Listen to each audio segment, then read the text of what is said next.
I was going to Warsaw, ठीक है। तो मेरा जो हॉल्ट था वो वियना में था, फर्स्ट हॉल्ट। तो वियना इज इन ऑस्ट्रिया और जर्मन स्पीकिंग कंट्री है वो, ठीक है। तो और वहाँ पे ज़्यादातर लोग इंग्लिश नहीं समझते हैं, या एटलीस्ट एयरपोर्ट में उस दिन ज़्यादातर लोग नहीं समझ रहे थे। तो मेरा वियना में था, वियना से फिर मेरी वॉर्सो की फ्लाइट थी। तो I was standing in the queue for going through the security check. तो उसमें सामने मेरे सामने एक बंदा था, वो जर्मन बोल रहा था, but I don't think so that he was from Austria. तो उसको जर्मन आती थी, उसको इंग्लिश भी आती थी। और उसके सामने जो है एक अंकल आंटी थे, दे वर फ्रॉम सिख कम्युनिटी, हाँ, पंजाबी सिख कम्युनिटी के थे। और देख के उनको लग रहा था कि वो फर्स्ट टाइम ट्रैवल कर रहे होंगे, और मोस्टली जितना मुझे याद है वो कनाडा में कहीं जा रहे होंगे। तो शायद अपने बेटे या बेटी से मिलने जा रहे थे। एल्डरली थे, करीब करीब 70 प्लस होंगे दोनों।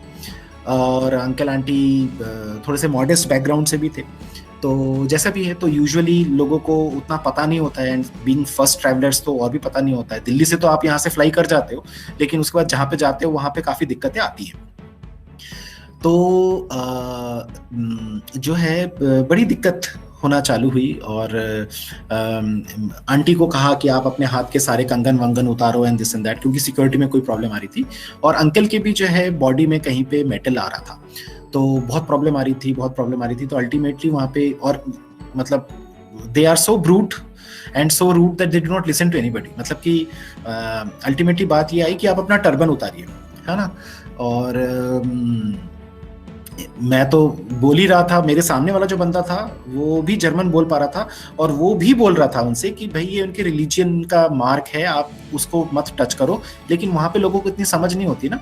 जैसे मैं जनेऊ पहनता हूँ, अगर मुझे जनेऊ उतारने के लिए बोला जाए, या आप अगर टर्बन पहनते हैं और अगर आपको टर्बन उतारने के लिए बोला जाए, तो इट बिकम्स अ वेरी मतलब अनइमेजिनेबल सिचुएशन फॉर अस। तो मैं तो बोलता ही रह गया, कोई सुनता नहीं है। और वो सामने वाला बंदा भी बोल रहा था, लेकिन, और वो जर्मन में बोल रहा था, तो भी नहीं समझ में आ रहा था कि भाई कुछ होगा, आप थोड़ा सा, एंड एल्डरली थे बेचारे। तो थैंकफुली वहां पे कोई पर्सन आया जिनको की समझ थी इस चीज की, और अल्टीमेटली वो जो जूड़े में एक कोई नीडल होता है ना, जिसको से बाल वाल अंदर करते हैं, वो कुछ रह गया था।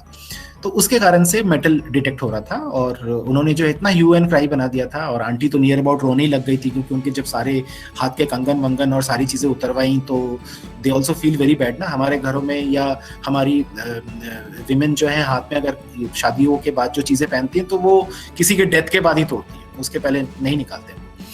तो ऐसी सिचुएशंस बन जाती हैं, और ऐसी सिचुएशंस होती हैं। तो ये जो रिलीजन है, या और भी बहुत सारी चीजें हैं, ये बहुत सारे लोग नहीं समझते। अगर सपोज, और इस चीज को भी समझिएगा, थोड़ा दूसरी तरफ से देखते हैं, कि अगर ऐसी सिक्योरिटी और ऐसी चीजें नहीं हो, तो we ourselves will be facing a lot of danger in our own country, and the other countries will also face a lot of danger which they have already taken, है ना। और हमने भी देखा है कि जहां जहां हम थोड़ा सा लूज पड़े हैं, तो वहां पे प्रॉब्लम्स बहुत हुई हैं, या वहां पे जो है बहुत सारे और भी इश्यूज बने हैं। तो करना पड़ता है, स्टेट को भी करना पड़ता है। स्टेट कौन सा चाहती है कि आपके नजरों में खराब बने? वो तो चाहती है कि हम अच्छे बने रहें, हमको फिर से वोट दो, हम फिर से जो है राज करें। लेकिन फिर उनको ऐसे स्टेप्स लेने पड़ते हैं जिसमें कि लोग नाराज होते हैं, है ना। तो ऐसी बहुत सारी चीजें होती हैं। तो दोनों तरफ जो है कहानी और स्टोरीज जो है बहुत डिफिकल्ट है, बहुत बहुत डिफिकल्ट है।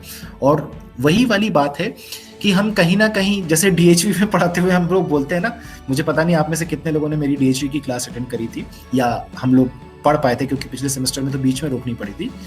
एक क्वेश्चन होता है, एक चीज बहुत इंपॉर्टेंट है, इंटेंशंस को ना क्वेश्चन मत करना, वो करोगे तो बहुत प्रॉब्लम होगी। इन एबिलिटी और incapability of a person to understand certain thing, इसको आप क्वेश्चन कर सकते हो, या ये आप समझ सकते हो कि ये नहीं समझ पा रहा है ना।